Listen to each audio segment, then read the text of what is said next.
everyone, this is Akash Sukani and welcome to Samarpan Techno School Biology YouTube channel. આપણે જોઈ રહ્યા હતા chapter number 3 વનસ્પતિ સૃષ્ટિ. આજે એમાં ભણીશું લેક્ચર નંબર 4. અત્યાર સુધી આપણે દ્વિઅંગી વનસ્પતિ, એના ઉપયોગ એટલે કે એના આર્થિક ઉપયોગિતા, ત્યારબાદ એના વર્ગની પણ વાત કરી, લીવરવર્ટ્સ અને મોસ. આજે ભણીશું એક કદમ આગળ. કયું તો કે ત્રિઅંગી વનસ્પતિની લાક્ષણિકતા. આખા લેક્ચરની અંદર ત્રિઅંગી વનસ્પતિ વિશે વાત કરીશું. ઓકે, ચલો વાત કરીએ વસવાટની. ક્યાં જોવા મળે? તો મોસ્ટલી આ વનસ્પતિઓ ભેજવાળી કે છાયાવાળો કોઈ પણ વિસ્તાર છે ત્યાં જોવા મળશે. કેવી? તો કે ભેજયુક્ત કે છાયા પ્રિય વિસ્તારની અંદર જોવા મળશે. ત્યારબાદ કોઈ રેતાળ અગર જમીન છે એનામાં પણ ત્રિઅંગી વનસ્પતિઓ ઘણી વાર સારી રીતે વિકાસ પામેલી હોય એવા ઉદાહરણો પણ આપણને મળેલા છે. વસવાટ છે આ દેહ રચનાની વાત કરીએ તો એમને આપણે ત્રિઅંગી કીધા છે. કેવા કીધા છે?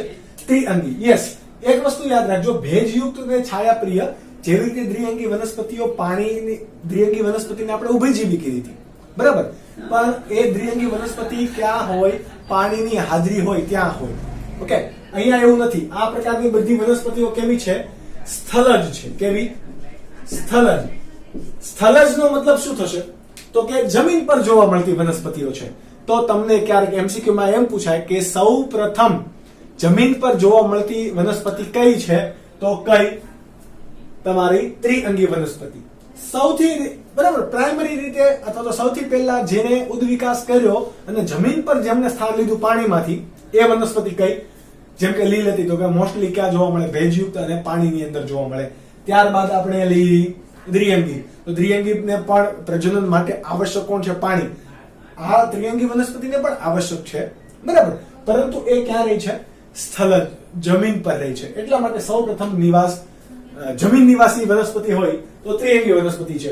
દેહ રચનાની વાત કરીએ તો એને ત્રિઅંગ કીધા છે. તો અહીંયા ત્રણ અંગ તરીકે કોણ જોવા મળશે? પર્ણો જોવા મળશે, ત્યારબાદ પ્રકાંડ જોવા મળશે અને મૂળ પણ જોવા મળશે. ત્રણ અંગો. અહીંયા પુષ્પ કે ફળ આવતું નથી. શું નથી આવતું? પુષ્પ કે ફળ આવતું નથી. એક વસ્તુ યાદ રાખવાનું, પર્ણો અહીંયા નાના પણ હશે અને ઘણામાં પર્ણો મોટા પણ હોય. એટલે કે ઘણી વનસ્પતિ સૂક્ષ્મ પર્ણી હશે. કેવી? સૂક્ષ્મ પર્ણી. જેમ કે તમારી એક્ઝામ્પલ છે સૂક્ષ્મ પર્ણીમાં સેલાજીનેલા. સેલાજીનેલા તો એની અંદર સૂક્ષ્મ પર્ણી. પર્ણો કેવા છે? નાના. જ્યારે અમુક વનસ્પતિની અંદર પર્ણો કેવા છે? મોટા. જેમ કે હંસરાજ. હંસરાજ વનસ્પતિની અંદર પર્ણો સાપેક્ષમાં કેવા હશે? મોટા. ત્યારબાદ દેહ રચનાની વાત કરીએ છીએ તો પ્રથમ એવી વનસ્પતિનું વર્ગ, પ્રથમ એવો કોઈ જૂથ છે કે જે સુવિકસિત વાહક પેશીઓ ધરાવે છે. શું ધરાવે? સુવિકસિત વાહક પેશી. સુવિકસિત વાહક પેશી. વાહક પેશી એટલે કે વનસ્પતિની અંદર પાણીનું વહન કરતી વાહક પેશી એટલે કે જલવાહક પેશી, અને ખોરાક કે કોઈ પણ શર્કરા કાર્બોદિતનું વહન કરતી પેશી એટલે કે કોણ? અન્નવાહક પેશી. તો આ કોણ ધરાવે છે? દ્વિઅંગી વનસ્પતિ સુવિકસિત ધરાવે છે. જ્યારે ત્રિઅંગીની અંદર એટલું બધું વિકાસ થયેલો હતો નહીં. એનો મતલબ શું થશે? કે ત્રિઅંગી વનસ્પતિ કોનામાંથી ઉદ્વિકાસ પામેલી છે? દ્વિઅંગી વનસ્પતિમાંથી, કે નહીં? ત્યારબાદ જીવન ચક્રની વાત કરીએ તો કમ્પેરિઝન કરીએ દ્વિઅંગી જોડે. દ્વિઅંગીની અંદર મુખ્ય અથવા તો પ્રભાવી અવસ્થા કઈ હતી? એકકીય અથવા તો જન્યુજનક. જ્યારે અહીંયા કેવી છે? મુખ્ય પ્રભાવી અવસ્થા બીજાણુજનક છે. કેવી છે? ચલો, આ બહુ મોટો અને ઇમ્પોર્ટન્ટ ટોપિક છે જે તમારે સમજવાનો છે. કારણ કે આમાંથી એમસીક્યુ પૂછે છે તો તમે ઘણીવાર દ્વિઅંગી, ત્રિઅંગી, અનાવૃત અને આવૃત, આ ચારની અંદર બહુ ઘણા એવા સ્ટુડન્ટ છે કે એમાં કન્ફ્યુઝ થઈ જતા હોય અને એના કારણે આવો ઈઝી પાર્ટ ચેપ્ટર તમને અઘરું લાગતું હોય. તો કોન્સેપ્ટ અહીંયા છે કે મુખ્ય પ્રભાવી અવસ્થા અહીંયા કઈ છે? બીજાણુજનક. કેવું? બીજાણુજનક. અને આપણે વાત કરેલી કે બીજાણુજનક વનસ્પતિ હોય જેની અવસ્થા મુખ્ય હોય એ કેવી હશે? દ્વિકીય વનસ્પતિ. કેવી? 2n. કેવી વનસ્પતિ? 2n. હવે આ વનસ્પતિ જે બીજાણુજનક છે એમાંથી બીજાણુજનક પેશી હશે. આ વનસ્પતિની પેશી શું ધારણ કરશે? બીજાણુ ધાની ધારણ કરશે. શું ધારણ કરે? બીજાણુ ધાની. બીજાણુ ધાની એટલે કે બીજાણુઓનો સંગ્રહ કરતી રચના. પરંતુ આ સંગ્રહ કરતી રચના એના ફરતે શું ધરાવે? પર્ણો ધરાવે. શું ધરાવે? પર્ણો. એટલા માટે એને આપણે શું કહેવાય? એ પર્ણોને શું કહેવાશે? બીજાણુ પર્ણો. યાદ રાખજો, ત્રિઅંગી વનસ્પતિની મુખ્ય અવસ્થા બીજાણુજનક કે એ બીજાણુજનકની પેશી શું ધરાવશે? શું ધારણ કરે? બીજાણુ ધાની ધારણ કરશે. આ બીજાણુ ધાની એ શું ધરાવે છે? તો કે પર્ણો ધરાવે. બરાબર, એના પર પર્ણ જેવી સંરચનાઓ જોવા મળે. એને શું કહેવાય? બીજાણુ પર્ણ. હવે આ બીજાણુ પર્ણો બધા સુવ્યવસ્થિત રીતે ગોઠવાઈને એક રચના બનાવશે જેને કહેવાશે શંકુ અથવા તો પ્રશંકુ. શું કહેવાશે? બીજાણુ પર્ણો ભેગા મળીને એક રચના બનાવે, સંરચના બનાવે કે જેને શું કહેવાય? શંકુ અથવા તો પ્રશંકુ. કેવી રચના બનાવે? તો તમે પાઇનેપલની ફરતે, ઉદાહરણ નથી પાઇનેપલનું અહીંયા કઈ, પરંતુ પાઇનેપલની ફરતે ગ્રીન ગ્રીન પાન તમે જોયેલા હોય, બરાબર? તો એ પાઇનેપલની જે આકાર છે એવા પ્રકારનો અહીંયા શંકુ પ્રશંકુનો આકાર હોય. પરંતુ દરેક વનસ્પતિ, ત્રિઅંગી વનસ્પતિની અંદર આ પ્રશંકુ કે શંકુનો આકાર કેવો હશે? અલગ અલગ હશે. ચલો, આ તમારા કોણ થઈ ગયા? તમારા પ્રશંકુ. બરાબર. હવે આ બીજાણુ ધાની છે એટલે કે તમારું કોણ? પ્રશંકુ. એક પ્રકારનું કોણ છે? બીજાણુ ધાની. બીજાણુ ધાનીની અંદર શું રહેલો હશે? બીજાણુ માતૃકોષ. શું રહેલું હોય? બીજાણુ માતૃકોષ કે જે કેવો હશે? દ્વિકીય હશે. કેવો હશે? દ્વિકીય હશે કે જે અર્ધીકરણ પામીને એકકીય બીજાણુમાં પરિવર્તન પામશે. શેમાં? અર્ધીકરણ પામીને. આપણે અહીંયા સાઈન વડે દર્શાવીએ. હા, હકીકતમાં આવું દર્શાવી ના શકાય, પરંતુ અહીંયા લખી દેવાનું તમારે અર્ધીકરણ. અર્ધીકરણ પામીને એકકીય. કેવા? આ દ્વિકીય હતા, એમાંથી એકકીય શેમાં ફેરવાના? બીજાણુમાં. શેમાં ફેરવાઈ ગયા? બીજાણુમાં. આ જીવન ચક્ર છે, પ્રજનનનો એક ભાગ છે. બરાબર, એટલે બંને અલગ અલગ આપણે ટોપિક નહીં પાડીએ. તો આ જે તમારા અહીંયા તમને બીજાણુ જે દેખાય છે એ ક્યાં બન્યા? બીજાણુ ધાનીની અંદર. હવે આ તમારા બીજાણુઓ છે એ અંકુરિત થશે. શું થશે? અંકુરિત થઈ જન્યુજનકમાં ફેરવાશે. આપણે અહીંયા લખી લઈએ, જે બીજાણુ છે, બીજાણુ એ શેમાં ફેરવાશે? જન્યુજનકમાં ફેરવાશે.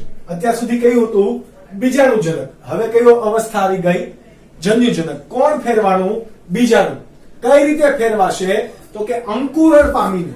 કઈ રીતે? અંકુરણ પામીને શેમાં ફેરવાય? જન્યુજનક અવસ્થામાં. આ જન્યુજનક અવસ્થા છે એ કેવા પ્રકારની છે? તો કે નરી આંખે ન દેખાય. કેવું? નરી આંખે ન દેખાય એવું અસ્પષ્ટ, સૂક્ષ્મ અને કેવી? પ્રકાશ સંશ્લેષી રચનામાં ફેરવાય છે કે જેને શું કહેવાય? તો તમારું એને કહેવાશે પ્રસુકાય અથવા તો એને કહેવાય પ્રોથેલસ. પ્રસુકાય અથવા તો એને કહેવાય પ્રોથેલસ. ઇંગ્લિશની અંદર પ્રોથેલસ. આ કોણ છે? તમારું જન્યુજનક. આ જન્યુજનકનું ચોક્કસ નામ છે. કયું? પ્રસુકાય અથવા તો પ્રોથેલસ. કેવા પ્રકારનું છે? નરી આંખે ન દેખાય એવું, અસ્પષ્ટ, પ્રકાશસંશ્લેષી, બહુકોષીય અને મુક્તજીવી પ્રકારનું છે. હવે આ તમારા પ્રસુકાય છે એને વિકસવા માટે શું જોઈએ? તો એને સારો વિકાસ કરવા માટે ઠંડી, ભેજયુક્ત અને છાયાવાળી જગ્યા જોઈએ. બરાબર.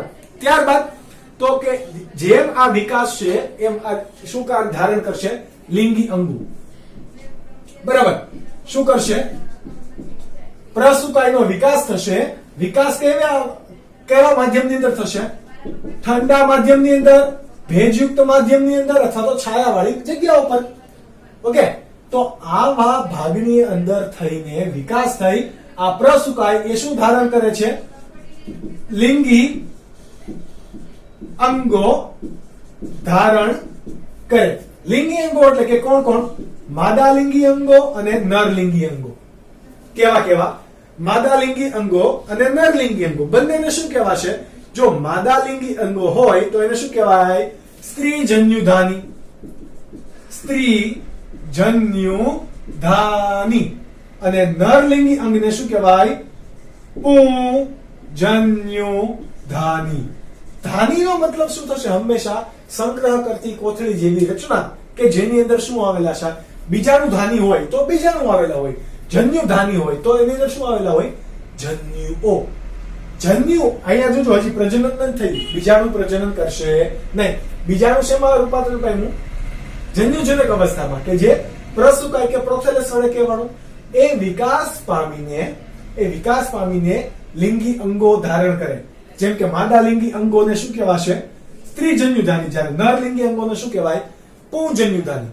હવે સ્ત્રીજન્યુધાનીમાંથી શું બનશે? અંડકોષ અથવા તો માદા જન્યુ. કેવું? માદા જન્યુ. અને પુંજન્યુધાની અંદરથી શું બને? નરજન્યુ. શું બને? પુંજન્યુધાનીની અંદરથી નરજન્યુ. ચલો, હવે આ માદા જન્યુધાની છે, બરાબર. સ્ત્રીજન્યુધાની અથવા તો આપણે બીજું શું કહેવાશે? માદા જન્યુધાની. એ નર, બરાબર, એ આવી રીતે હશે માદા જન્યુધાની. સિમ્પલી આપણે સમજી લો, આ માદા જન્યુધાની છે, એના પર આ કોઈ નર જન્યુધાની એમાંથી શું સ્ત્રાવ કરશે? નરજન્યુઓનો, જેને આપણે પરાગરજ કહીએ છીએ, પરંતુ ત્રિઅંગી વનસ્પતિ એની અંદર એને પરાગરજ કહેવાશે નહીં. આ પુંજન્યુધાની છે, આ માદા જન્યુધાની છે. એમાંથી નર જન્યુ ક્યાં આવશે? માદા જન્યુના મુખ, સોરી, માદા જન્યુધાનીના મુખ પર આવશે. એના કારણે અંદર કોણ રહેલા છે? આના માદા જન્યુ. માદા જન્યુ અને નરજન્યુ અંદર ભેગા થશે એટલે કે શું બનાવે? આ માદા જન્યુ હતા પ્લસ માદા જન્યુને આ રીતે દર્શાવાય અને નરજન્યુને આ રીતે દર્શાવાય. બંને ભેગા થઈને એન અવસ્થા બંને ભેગી થાય તો શું બને? 2n વાળી અવસ્થા, કે જેને શું કહેવાય? ફલિતાંડ. શું બનાવાય? સોરી, શું કહેવાય? ફલિતાંડ. હવે આ ફલિતાંડ છે એ કેવું હશે? બહુકોષીય રીતે વિભાજન પામશે. વિભાજન પામીને એ શેમાં ફેરવાઈ જશે? બીજાણુજનક અવસ્થામાં. એટલે જો 2n અવસ્થા છે એ વિકાસ અને વિભેદન પામીને શેમાં ફેરવાઈ જશે? બીજાણુજનક અવસ્થામાં. આ બીજાણુજનક અવસ્થા એટલે કે વનસ્પતિનો મુખ્ય દેહ. કેવો? વનસ્પતિનો મુખ્ય દેહ. કારણ કે વનસ્પતિનો મુખ્ય દેહ કેવો હતો? કઈ અવસ્થા મુખ્ય હતી? બીજાણુજનક. સમજ પડી? કઈ રીતે એમાં પ્રજનન થયું? તો કે ફરીથી આપણે ભણીએ. મુખ્ય પ્રવાહી અવસ્થા કઈ છે? બીજાણુજનક. મોટા ભાગની ત્રિઅંગી વનસ્પતિની અંદર બીજાણુ કેવા હશે? કદમાં સમાન. એટલા માટે આ ત્રિઅંગી વનસ્પતિઓને શું કહેવામાં આવે? કે જેની અંદર બીજાણુઓ સમાન છે એ વનસ્પતિને કહેવામાં આવે સમબીજાણુક વનસ્પતિ. કેવું કહેવાય? સમબીજાણુક વનસ્પતિ. તો સમબીજાણુક વનસ્પતિની અંદર પ્રજનન કઈ રીતે થાય છે એ આપણે જોઈએ. આકાર અને કદમાં સમાન હોવાના કારણે આપણે એને સમબીજાણુ કીધા. તો કે મુખ્ય અવસ્થા પ્રભાવી કઈ છે? બીજાણુજનક. આ બીજાણુજનક અવસ્થા એ શું ધારણ કરે છે? તમારી બીજાણુ પેશી છે એ શું ધારણ કરે? બીજાણુધાની, કે જે એક અંગિકા છે. ઓકે, કે જેની અંદર કોઈકનો સમાવેશ થશે. આ બીજાણુધાનીની ફરતે પર્ણો જેવી રચના ગોઠવાઈ જાય છે, બરાબર, કે જેને શું કહેવાય? બીજાણુ પર્ણ. આ બરાબર મસ્ત રીતે ગોઠવાયેલી રચના જો આવી રીતે હશે. આ બીજાણુધાની છે, બરાબર. પેલા આ બીજાણુજનક પેશી હતી, એમાંથી શું બન્યું? બીજાણુધાની બની. બીજાણુધાની એની ફરતે શું ધરાવશે? બીજાણુ પર્ણ. આ બીજાણુ પર્ણ સુવ્યવસ્થિત રીતે ગોઠવાઈ જાય જ્યારે, તો એ જે રચના બનાવે એને શું કહેવાય? શંકુ કે પ્રશંકુ. બરાબર. આ બીજાણુધાનીની અંદર આ તમારો શું છે? શંકુ, સોરી, અનાવૃત ત્રિઅંગી વનસ્પતિનો શંકુ. હવે આ શંકુની અંદર રહેલી બીજાણુધાનીની અંદર શું થશે? અર્ધીકરણ થશે. કોની અંદર અર્ધીકરણ થશે? કે જે કોષ આવેલા હશે એ બીજાણુધાનીની અંદર આવેલા દ્વિકીય કોષને શું કહેવાય? બીજાણુ માતૃકોષ. આ બીજાણુ માતૃકોષ દ્વિકીય છે, એમાં અર્ધીકરણ થશે. એટલે કે આપણે કાલે વાત કરી હતી, અર્ધીકરણ થાય તો શું હંમેશા બને? જન્યુ. બરાબર. કોષ રસ અને રંગસૂત્રોની સમાન વહેંચણી થઈ જાય, બરાબર, ભાગલા પડી જાય 2n માંથી n અને n, તો એવા શું બનાવે છે? બીજાણુ. આ બીજાણુ કેવા છે? આકાર અને કદમાં સમાન, એટલા માટે વનસ્પતિને કેવી કીધી? સમબીજાણુ. પણ આ બીજાણુ હજી પ્રજનન કરી શકતા નથી, એટલે કે બંને ભેગા થઈ શકતા નથી. કેમ? તો કે હજુ બીજાણુ છે, જન્યુ નથી. જન્યુ બનવા માટે બીજાણુ અંકુરણ પામે, કે જેને શું કહેવાય? બીજાંકુરણ. સોરી, બીજાણુ અંકુરણ કહેવાય. બીજાંકુરણ તો અલગ. બીજાણુ અંકુરણ પામીને જન્યુજનક અવસ્થામાં ફેરવાશે. આ જન્યુજનક અવસ્થા કેવા પ્રકારની છે? બહુકોષીય. ત્યારબાદ મુક્તજીવી. આપણે અહીંયા નથી લખ્યું, કેવું છે? બહુકોષીય અને મુક્તજીવી પણ છે. બહુકોષીય, મુક્તજીવી, નરી આંખે ન દેખાય એવી અસ્પષ્ટ, સૂક્ષ્મ અને પ્રકાશસંશ્લેષી રચના, કે જેને શું નામ અપાશે? પ્રસુકાય, અથવા તો એને બીજું કહેવાય પ્રોથેલસ. આ પણ હજી પ્રજનન ના કરી શકે. કેમ? તો કે જન્યુજનક હજી, જેવી રીતે આપણામાં શુક્રપિંડ પ્રજનન ના કરી શકે, એવી રીતે આ વનસ્પતિના શું થયા? શુક્રપિંડ થયા. બરાબર છે ને? કહેવાય નહીં, પરંતુ સમજવા માટે. પ્રસુકાય અને પ્રોથેલસ એક પ્રકારનું જન્યુજનક અવસ્થાનું અંગ છે. એ વિકાસ પામી, એને વિકાસ પામવા માટે કેવું માધ્યમ જોશે? છાયાવાળું, ભેજવાળું અને ઠંડો પ્રદેશ. ઓકે, તો એ વિકાસ પામીને લિંગી અંગો ધારણ કરે. લિંગી અંગો કેવા કેવા પ્રકારના હોય? તો કે બે લિંગ હોય, માદા અને નર. તો કે નર લિંગી અંગોને શું કહેવાશે? પુંજન્યુધાની. જ્યારે માદા લિંગી અંગોને માદા જન્યુધાની અથવા તો સ્ત્રી જન્યુધાની. આ ધાની છે તો એની અંદર શાનું નિર્માણ થશે? માદા જન્યુનું અને નર જન્યુનું. બરાબર. માદા જન્યુધાની પર નર જન્યુ એના મુખ પર શું દાખલ કરાવશે? નરજન્યુ. નરજન્યુધાની શાનો સ્ત્રાવ કરશે? શું એને આપશે માદા જન્યુધાનીને? નરજન્યુ. તો માદા જન્યુધાનીની અંદર જ્યાં માદા જન્યુ રહેલો હતો, આવી રીતે, બરાબર, આ નરજન્યુધાની છે. નરજન્યુધાનીમાંથી કોણ આવ્યું? તમારા નરજન્યુ. નરજન્યુ ક્યાં આવ્યા? માદા જન્યુધાનીના મુખ પર. આ માદા જન્યુધાનીના મુખ પરથી આવીને એ ક્યાં જાય છે? જ્યાં માદા જન્યુ રહે છે ત્યાં જાય, એટલે આ આવી ગયું. હજી જો બંનેનું જોડાણ થયું નથી, તો આની ને આની અંદર શું થશે? નરજન્યુ અને માદા જન્યુ, એટલે કે માદા જન્યુ ને આવી નિશાની વડે દર્શાવાશે, જ્યારે નરજન્યુ ને એરોની નિશાની વડે દર્શાવાય. તો બંને ભેગા થઈને શું બનાવે? ફલિતાંડ. આ ફલિતાંડ કેવું છે? તો કે દ્વિકીય. આ બે એકકીય હતા, તો આ કેવું છે? દ્વિકીય. હવે એ વિકાસ અને વિભેદન પામી બહુકોષીય ફરીથી બીજાણુજનક અવસ્થામાં આવશે. એટલે કે જેવી રીતે આપણા માનવ શરીરની અંદર શુક્રકોષ અને અંડકોષ ભેગા થઈને ફલિતાંડ બનાવે અને ગર્ભની અંદર એનો વિકાસ થાય. ગર્ભની અંદર વિકાસ થતો એને આપણે ભ્રૂણ કહીએ. તો અહીંયા એ ભ્રૂણ એ અહીંયા કેવો છે? એનો બીજાણુજનક અવસ્થા. કેવી છે? બીજાણુજનક અવસ્થા. પણ આ વાત આપણે કોની કરી? સમબીજાણુક વનસ્પતિ માટે જ. કોના માટે? સમબીજાણુક વનસ્પતિ માટે. પરંતુ સાલ્વિનિયા અને સેલાજિનેલા કેવી? સાલ્વિયા અને સેલાજિનેલા વનસ્પતિ કેવા પ્રકારની છે? તો કે વિષમ બીજાણુક છે. વિષમ બીજાણુક એટલે કે બંનેના કદ કેવા છે? અલગ અલગ. કઈ કઈ? સાલ્વિનિયા અને સેલાજિનેલા. જોજો તમે અહીંયા ઉદાહરણ પણ યાદ રાખતા જજો. કયા કયા અત્યાર સુધીમાં ઉદાહરણ આવી ગયા? સેલાજિનેલા આવી ગયું, સાલ્વિનિયા આવી ગયું. હજી એક આવશે તમારે ઇક્વિસેટમ. ઇક્વિસેટમ એટલે કે અશ્વપુચ્છ, જે કેવા પ્રકારની વનસ્પતિ છે? ત્રિઅંગી વનસ્પતિ છે. ત્યારબાદ તમારે હજી એક આવી ગયું હંસરાજ. હંસરાજ. ઓકે, મહાપર્ણની વાત આપણે કરી હતી એના. સાલ્વિનિયા અને સેલાજિનેલાની અંદર કેવા પ્રકારના બીજાણુઓ જોવા મળે છે? વિષમ બીજાણુ જોવા મળે. વિષમ બીજાણુ એટલે કે બંને આકાર અને કદની બાબતે કેવા હશે? અલગ અલગ. કેવા? અલગ અલગ. કેવા અલગ અલગ હોય એટલા માટે અહીંયા કેવા હશે?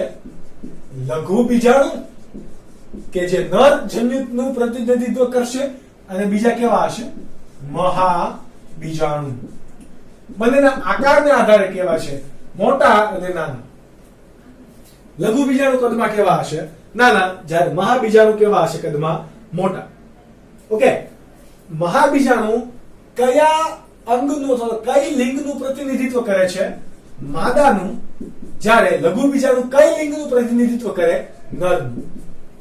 કોનું? નરનું.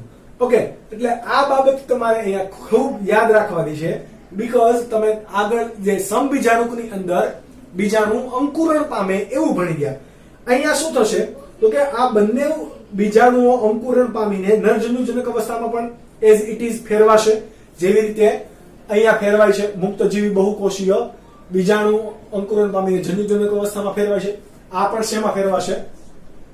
જન્યુજનક અવસ્થામાં ફેરવાશે.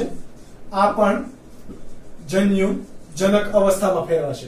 જન્યુજનક અવસ્થામાં ફેરવાશે તો આમાંથી લઘુ બીજાણુ હોય તો એમાંથી શું બને? ઓબ્વિયસ વસ્તુ છે કે આમાંથી કોણ બને? આપણું નરજન્યુ. આપણું નહીં પરંતુ ત્રિઅંગી વનસ્પતિનું. આમાંથી કોણ બનશે? માદા જન્યુ. આ એક વસ્તુ તમારે યાદ રાખવાની છે.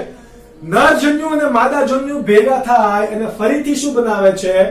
ફલન કરીને તમારી અંદર શું બનાવે? તમારી એટલે કે ત્રિઅંગી વનસ્પતિની અંદર ફલિતાંડ, જેવી રીતે અહીંયા બનતું હતું. બંને ભેગા થઈને શું બનાવે? ફલિતાંડ. ફલિતાંડ કેવું હશે? 2n. જ્યારે નરજન્યુ કેવા હશે? n. આ માદાજન્યુ પણ કેવા હશે? n. આ ફલિતાંડ ક્યાં બન્યું? વનસ્પતિની અંદર. તો ફલન કેવા પ્રકારનું થયું? અંતઃફલન. કેવા પ્રકારનું? અંતઃફલન. આ એક વસ્તુ તમારે ખાસ યાદ રાખવાની છે. હવે એક વસ્તુ હજુ તમારે યાદ રાખવાની કે આ સેલાજીનેલા અને સાલ્વિનીય વનસ્પતિ છે. આ વનસ્પતિમાં માદા જન્યુજનક એક એવો હશે પિતૃ બીજાણુ ઉપર જ જળવાય, એટલે કે અલગ પડી જતો નથી. ક્યાં સુધી? જ્યારે ફલિતાંડમાંથી જ્યાં સુધી ભ્રૂણ બનતો નથી ત્યાં સુધી આ માદા બીજાણુજનક હતું એ ક્યાં હશે? પિતૃ બીજાણુજનક ઉપર જ જળવાયેલું રહેશે, એટલે કે પિતૃ વનસ્પતિ પર જ જળવાયેલું હોય. જ્યારે આવૃત બીજધારી વનસ્પતિની અંદર જોજો, જ્યારે ફલન થઈ જશે એટલે ફૂલની પાંખડીઓ ખરી જશે, પરંતુ જ્યાં બીજ ને એવું હશે કે જે ફળમાં રૂપાંતરણ થવાનું છે એ વનસ્પતિની સાથે જ જોડાયેલું રહે છે. એ અલગ નથી પડી જતું. ફ્રૂટ અલગ વિકાસ પામે ક્યારે? તો કે નહીં. પરંતુ અહીંયા ફળ તો બની ના શકે. કેમ? તો કે ત્રિઅંગી વનસ્પતિ છે. ભ્રૂણ બને જ્યાં સુધી ત્યાં સુધી વનસ્પતિ પર આ ભ્રૂણ અથવા ફલિતાંડ કે જે વિકાસ પામીને ભ્રૂણમાં રૂપાંતરણ થયેલો છે એ ક્યાં રહેશે? પિતૃ બીજાણુક પર જ. પિતૃ બીજાણુક એટલે કે લઘુ બીજાણુ અથવા તો મુખ્ય વનસ્પતિ પર જ રહેશે. એ અલગ અલગ પડશે નહીં. શું? એ અલગ અલગ પડશે નહીં. ત્યારબાદ તમારે આમાં એક ઉપયોગિતા યાદ રાખવાની છે કે વનસ્પતિઓ ક્યાં ક્યાં ઉપયોગમાં આવે? તો કે ઘણી બધી ત્રિઅંગી વનસ્પતિઓ ઔષધમાં, ઔષધ એટલે કે દવાઓ બનાવવા, મેડિસિન સાયન્સની અંદર ઉપયોગી છે. એવી રીતે ઘણી ત્રિઅંગી વનસ્પતિઓ જેમ કે અશ્વપુચ્છ છે, ઇક્વિસેટમ. તો ઇક્વિસેટમ એટલે કે અશ્વપુચ્છ એ તમારા ગૃહ સુશોભન માટે પણ ગૃહ સુશોભન માટે હંસરાજ પણ વપરાય છે. હંસરાજ અને ઇક્વિસેટમ તો ગૃહ સુશોભન માટે. અને ઘણી એવી વનસ્પતિ છે કે જે ભૂમિ બંધનમાં વપરાય. ભૂમિ બંધનમાં એટલે કે આપણે વાત કરી હતી કે વનસ્પતિનું અનુક્રમણ થાય. લાસ્ટ લેક્ચરમાં વાત કરેલી વોટ ઇઝ અનુક્રમણ. નથી જોયો તો અત્યારે લેક્ચર નંબર 3 પહેલા જુઓ. તો અનુક્રમણ થશે તો દ્વિઅંગી બાદ ત્રિઅંગી વનસ્પતિ આવે છે. તો આપણે એવું વાત કરી કે ત્રિઅંગી વનસ્પતિ કેવી છે? પ્રથમ ભૂમિ નિવાસી. તો દ્વિઅંગી વનસ્પતિ વિકાસ પામીને ઉદ્વિકાસ પામીને શેમાં ફેરવાય છે? ત્રિઅંગી. જમીન પર જંગલ બનાવવાનું છે તો જમીન પર સૌથી પહેલા વનસ્પતિ કઈ આવશે? ત્રિઅંગી વનસ્પતિ. એટલા માટે ભૂમિનું બંધન, જમીનની રચનામાં પણ કોણ ભાગ ભજવે છે? ત્રિઅંગી વનસ્પતિઓ ભાગ ભજવે છે.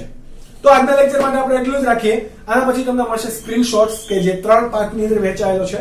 એને જુઓ, નોટ ડાઉન કરવાની ટ્રાય કરો, 2-3 વખત સવાલ રિપીટ વાંચો, બીકોઝ આ તમારા માટે નવો ટોપિક છે તો તમારે સમજવામાં પણ થોડીક વાર લાગશે. તો 2-3 વખત વાંચો. ના આવડે તો ફરીથી આપણે જ્યારે સ્કૂલ પર મળીએ ત્યારે ડિસ્કસ કરીશું અને આને ક્વેરીઝ સોલ્વ કરવાની ટ્રાય કરીશું. તો આ હતું, અને આ ચાર્ટના પ્રમાણે તમે જો ટેક્સ્ટ બુકની બાજુમાં અથવા તો નોટબુકની બાજુમાં પણ તમે લખી રાખો તો સમજવામાં મદદ અથવા તો સવાલ યાદ રાખવામાં બહુ મજા આવશે. કેમ તો કે કોના પછી શું થાય એ બધી તમને ખબર પડશે એક ચાર્ટ દ્વારા. ઓકે, તો મળશું લેક્ચર નંબર 5 ની અંદર. ત્યાં સુધી bye bye and take care.